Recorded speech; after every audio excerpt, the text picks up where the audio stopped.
Mga kapwa ko Kristiyano na vloggers, alam ko marami po sa atin ang parang sumasama ang loob kapag nakikita natin na parang mas maraming views yung mga worldly posts or uploaded videos dito sa YouTube.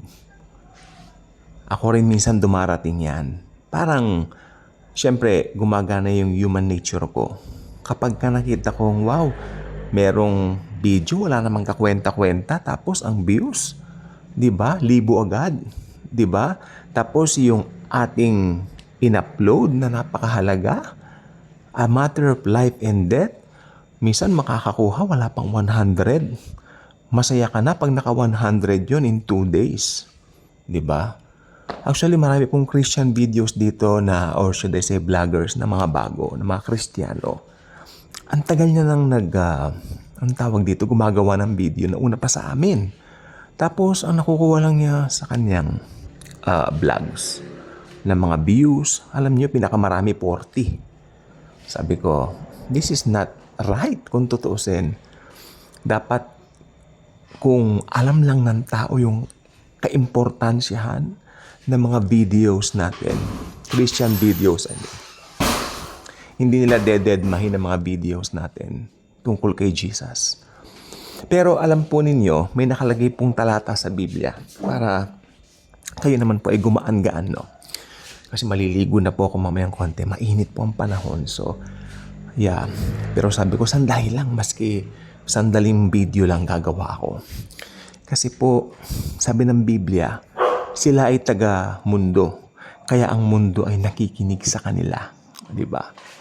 Pero tayo po kasi sinet apart na po tayo. Nasa mundo pa po tayo, pero hindi po ito ang tahanan natin. Pag yan po nababasa ko, gumagaan ang pakiramdam ko. And hope kayo rin po, mga kapwa ko Kristiyano na gumagawa ng videos para kay Lord Jesus. Kasi dismayado talaga ako kapag nakikita ko itong mga kapwa ko Kristiyano na mga videos, tayo.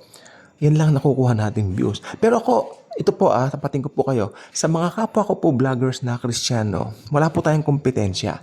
Ako natutuwa ako, pag may nakita kong vlogger ng isang Kristiyano, vlog ng isang Kristiyano tungkol kay Lord Jesus, lalo na grace preacher siya, tapos marami siya nakukuha, nagpe-pray ko, Lord, ito, pag i-push mo yan, Lord, ako. Ito, naway, lalo pang dumami ang views. Diba? Pero pag nakikita ko ng parang, nasabi ko nga kanila, parang worldly post, tapos ang dami agad. Why? People are, siguro. Ayun na nga, sabi ko na, ito na naman ako. Human nature na naman, diba? Parang, syempre, nakakadismaya po talaga. Diba? Akalain mo, wala lang. Sabi ko yung term ngayon, walang katuturan talaga. No naming names. No naming names. Walang katuturan talaga. Tapos, wow! Alam po ba ninyo, ito pong sasabihin ko po sa inyo, pag nasa impyerno na po yung mga taong nagdedma sa gospel ni Jesus, ang unang papasok sa isip nila, sabihin nila, sana nakinig ako ng gospel. Sana napakinggan ko ang gospel. Pero hindi po yung sasabihin nila yan. Sasabihin nila ganito, sana pinansin ko yung gospel. Sana pinagtuunan ko ng pansin. Kasi naririnig nila okay. One time po, kami ng mga kasamahan ko dati dun sa sinamahan kong institutional church. Noong pa naman to. Nag-service kami sa Patay. Okay.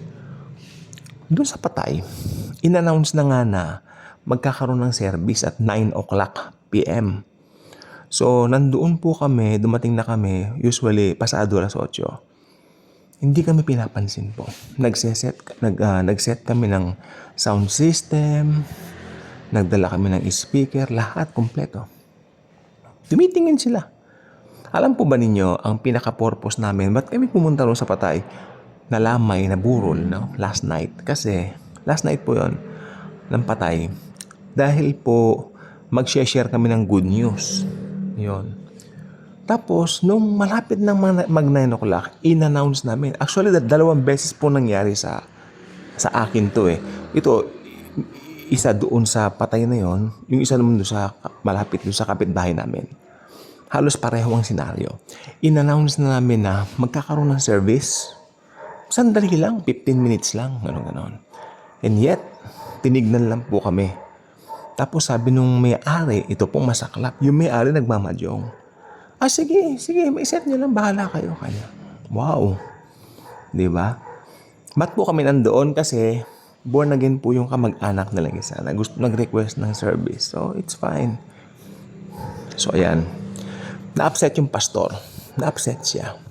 Kinausap niya ako. Alam mo, sabi niya, pag nasa impyerno na ang mga yan, kanya. Yung tono niya, naintindihan ko po siya. Pag nasa impyerno na yung mga yan, iwi-wish nila na makapakinig muli ng gospel. That's true. Totoo po yung sinabi niya. Pag nasa impyerno na ang mga taong yan, magwi-wish sila, sana pinansin ko yung gospel. Kasi huli na ang lahat. Nasa Hades na sila. Naghihintay na lang para ibulid sila sa Gehenna. Yung maapoy na impyerno. Dalawang beses po nangyari yung service na yan na ginanyan po kami. At ito pong masaklap. Both of that, mga patay na lamay na pinuntahan namin yan. Habang nagse-service, nagsasalita po kami. Nagsalita yung lahat doon. Kami mga Kristiyano, no? Tuloy-tuloy yung pagmamadyong nila. Di ba? So, masaklap. Kaya sabi nga nung pastor, sabi niya, pag nasa impyerno na yung mga taong yan, iwi-wish nila na sana nakinig sila sa gospel. Pero huli na. Kaya ang gospel po, hindi po dineded. Kaya masama ang loob ko na gumawa man kami ng vlog dito, mga Kristiyano, ang liliit ng views natin. Ang liliit. No?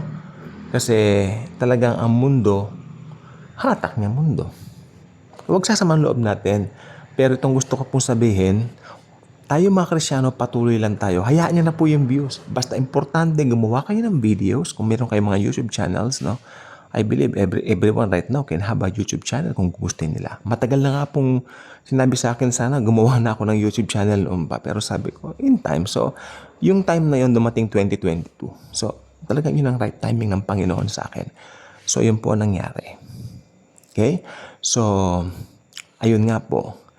Nung nagkaroon na po ng channel, sa biyaya naman ng Panginoon, pinakamahalaga po sa akin, mga kapatid ko, no, na ano man ang views nito, may nanonood man o wala, alam ko pagdating ng tribulation, maraming manonood ng mga videos na ito.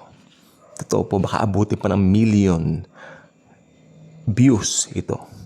Sa tribulation, maraming maghahanap nito. Pero itong gusto ko po sabihin, huwag tayong panghinaan ng loob, mga Christian vloggers. Tuloy-tuloy lang po tayo. Pinasan na po lahat ni Jesus sa cross, lahat ng hirap natin. Amen? Pinako siya roon, binayaran lahat ng kasalanan natin. All we have to do is to proclaim that finished work of His 2,000 years ago in order for us to be saved and to attain salvation through His name. Kaya ito pong gusto ko po sabihin, mga kapwa ko, be Christian vloggers, no? Tuloy-tuloy lang po. Kaya kung hindi pa kayo subscriber dito sa channel na ito, I invite you to do so. Click po ninyo ang notification bell. Share this video. Share the wonderful love of the Savior, the Lord Jesus Christ Himself. Thank you po. And Jesus truly loves us all. Again, uulitin ko po, huwag manghihina ang loob. Pagpatuloy po natin. Thank you po.